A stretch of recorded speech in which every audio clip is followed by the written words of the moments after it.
When people think of Montage of Heck, they typically think of the Kurt Cobain documentary of the same name. Where the documentary got the title Montage of Heck is from a sound montage Kurt Cobain made, which is known as Montage of Heck. Nirvana's first ever single was Love Buzz, and originally at the beginning of Love Buzz, Kurt Cobain had a 45-second snippet of Montage of Heck. I've interviewed both Jack Endino, the producer of the song, and Bruce Pavitt, the co-founder of Sub Pop, Nirvana's first label, who released Love Buzz, and they both discussed the original 45-second intro to the song. Here are the two clips. I've read that Love Buzz originally had kind of like a sound montage at the beginning of the song. The famous sound montage, Montage of Heck, was actually the extended version of what was at the beginning of the Love Buzz single originally. Correct. It's like 20, 30, 40 seconds, something like that. It's a good long thing. It's not something you'd want to have to wait through to get to your first song. Yeah. You know, and it was something Kurt made for the fun of it, actually. I probably have a recording of it somewhere.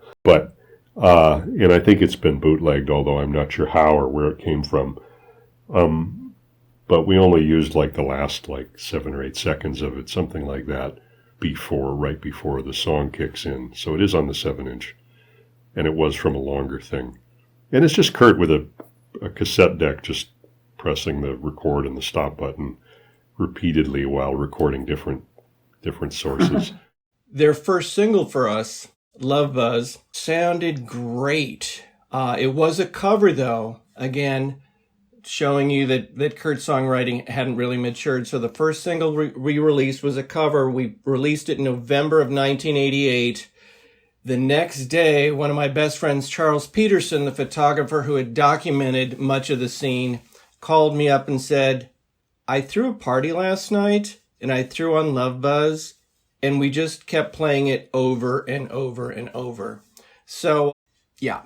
That was kind of my first hint when that single came out and got a tremendous response. One issue that came up with the single, an anecdote that a lot of people aren't familiar with, is when we released the single itself, it had a spoken word intro, kind of a little montage that you can't really find on the CD. But when he originally brought it to us, he wanted a 45-second montage that was very surreal and interesting, but I had to step in and be the corporate ogre and say, you know what? A little snippet of that is going to grab people's attention, but not 45 seconds.